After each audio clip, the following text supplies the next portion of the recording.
Hello TBS, today we are here with Ms Ana and we're going to interview her.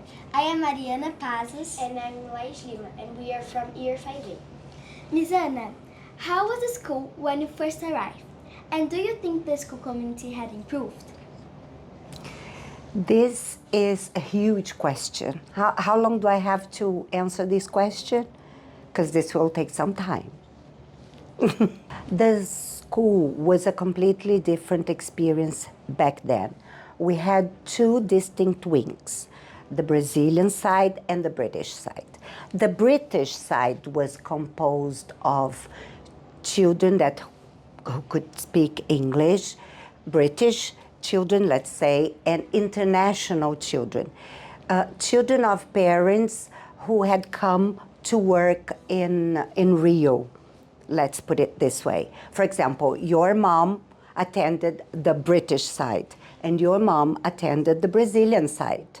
So in the Brazilian side, we only had Brazilian children. I think it's worth mentioning here that the Brazilian side started when the British school already existed. The British school was already like 50 years old. And Mrs. Thompson founded the Brazilian side because she really believed that young children could learn how to read and write in both a second language and in Portuguese. So she was convinced that if children were exposed to English for 4-5 hours a day, they will achieve fluency. I think Mrs. Thompson was a great inspiration to all of us teachers. Mrs. Thompson, so much so that the Thompson building was named after her in recognition of her contribution, and she was amazing. She was an old lady. I remember her very, very well. At that time, I used to teach English and Portuguese. Do you believe? I used to do like this. All right, children, now let's switch to Portuguese. And then we'll start speaking Portuguese. So I would teach English and Portuguese. Then we had a teacher just for Portuguese. Then we would split the class in half, and then half of the children would go with Miss Elida, and I would teach English, and then we would swap. At that time, we didn't have any computers. We didn't have any whiteboards, any of that. And something also very interesting. We used to read with the children individually during break time. We used to have a little chair. We had that chair in the playground, and then we would call one by one to read some pages to us during break. So can you imagine? The child was about to score a goal, and we would go, John, it's your turn to read, come. But the children were already used to do these things. So it was totally different.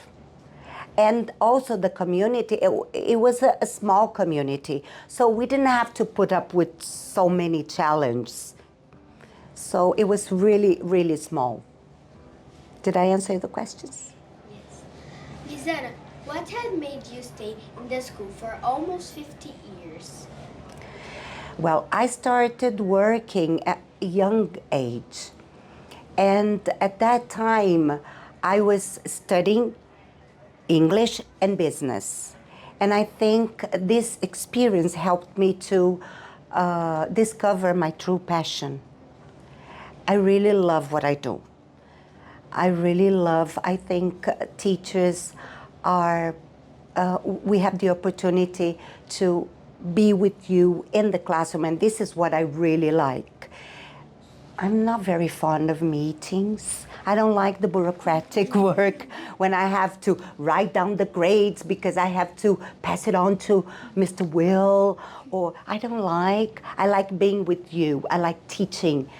And I don't think my job is only to teach English, math, IPC, but my job is to teach you to become better citizens every day. I think a teacher is to put your heart in everything you do. Ms. Ana, how did you feel on your first day of school here? I was so nervous. You have no idea. Because I was very young, as I told you. I was so nervous because I didn't start like on the first day. I don't know, Mrs. Thompson interviewed me and then she called me and I started. And there was a performance. The children were up on stage and there was a play going on, and all of a sudden, Mrs. Thompson realized there was something missing. One of the props was missing. And they said, go there, go to my office and get behind the door. But I didn't understand. I said, oh my God, I hope I find exactly what she wants. And then when I went to her office, there were loads of things behind the door. And I said, my goodness, what am I going to do now? But then I said, oh God, help me. But there were some fishing rods, and I hope this is. And thankfully, I had made the right choice. It was the correct thing she wanted, so it was fine. But I remember this, my first day. Ms. Ana, what does being a good citizen mean to you and why it is important? I think it's to be kind, to respect others, to value what other people do and say, to listen to others. I think it's really important to develop this project that you're doing, that led by Mr. Will and Ms. Luciana. I think it's extremely important.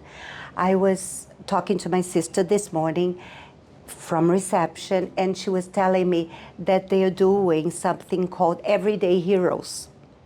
For example, let's value these people that help us with the lunch, people that clean the classroom, because they are also heroes.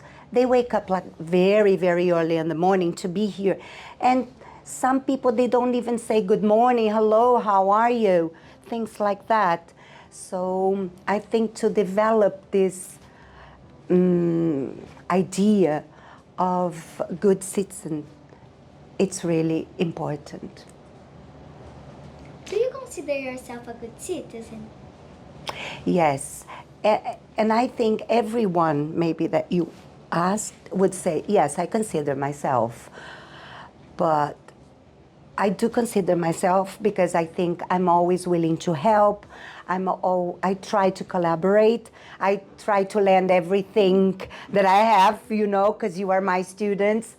And you know that I try to make everyone happy, but I think I can get better.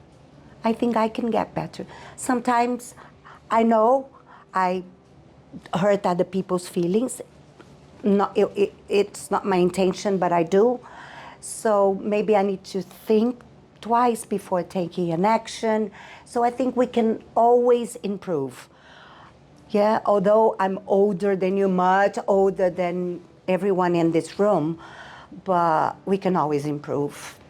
Of course, you have more time to improve. This is what I usually say to my children. So if you do something wrong, never mind, because you have time to get better. Ms. Ana, which learner profile attribute in your life? I think the learner profile that I really think embraces all the others attributes of being caring, collaborative. I think it's the principle. I think it's the one that emphasizes integrity, honesty. Not going to say fairness, because I think this is a subject concept, you know what I mean? Something can be fair for me, but not for you. I think it's difficult to judge. There are things that it's honestly common sense, but others that we have to think about how we are going to approach. And I think it starts from our house, like you very well said the other day. You said to me, Ms. Ana, so and so, this person doesn't have any filter. I mean, this person says whatever she wants. I mean, doesn't she think before she talks? Didn't you say that to me? Yeah. So this is it. How do you feel being the longest serving staff member here at the British School? I feel honored. I feel very proud. But I also feel very responsible for all the actions. Because sometimes people say to me, oh, you can do that because you've been here for a long time. No, I don't think so.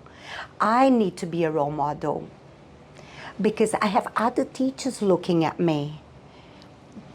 I have teachers that come to me and say, Ms. Ana, what do you think about this, this and that? What would you do if this and this had happened to you? So I need to set the example. I feel that. I feel. So I feel proud, but I also feel that I have this responsibility of doing the right thing most of the time. Can't say all the time because it's impossible. And that would be impossible. Yeah. Ms. Ana, what is your favorite memory for your time at the school? I don't have a favorite memory. I started my life in lower primary. I started as a reception teacher. I started teaching the sounds. And by the way, I forgot to say, I remember your mom at your age. And I remember your grandpa. Was your grandpa British? No, my grandpa is Dutch. Ah, Dutch. Yes. So I started the teaching in lower primary, and I spent like 30 years in lower primary. So when I moved to upper primary, it was a big transition for me because I said, am I going to adapt teaching older children? But then I was very happy doing that. What is the most important lesson you learned here at the British School? So I believe that creating a supportive and trusting environment is really important because I think children can only learn if they are confident, if they're safe, if they're happy in class. So when I have the induction meeting, my first meeting with parents, I always make a point. I say, look, your child needs to be happy in school. Your child needs to trust me. If we have any problems, encourage them to talk to me. Because if they're not happy, if they're not confident in class, then they won't be able to learn. And this is actually my worry for 2025 about you, because I can see you're very confident nowadays. So make sure you keep toughen up. Is that all right? Ms. Ana, what do you think makes someone a good citizen at the school or in the wider world? As I had already said, I think it's someone that cares about others, someone that respects others. I think these people make the world a better place. And also to do things but without any recognition, to help others even if there's no one around, because I think we have to have in our mind that the joy that we give to others is the joy that comes back to us. Life is a cycle, right? Yeah. So it doesn't matter if no one is looking what you're doing. If you're doing something good, this will make you feel so important, so valued. So I think this is what everyone should think before taking an action. I think we need to wake up every morning saying, how can I improve? What can I do today to have a better day or to make someone's life better? Oh, but so-and-so did something to me, so I'm going to ignore that person. No, maybe it's now our turn to help that person, to go to that person. Do you need help? Sometimes that person needs some time. That's fine. But I think we have to have in our mind that we are what we are, and if we do good things will come back to us. Thank you for your time, Ms. Ana. No problem. It was really, really nice talking to you.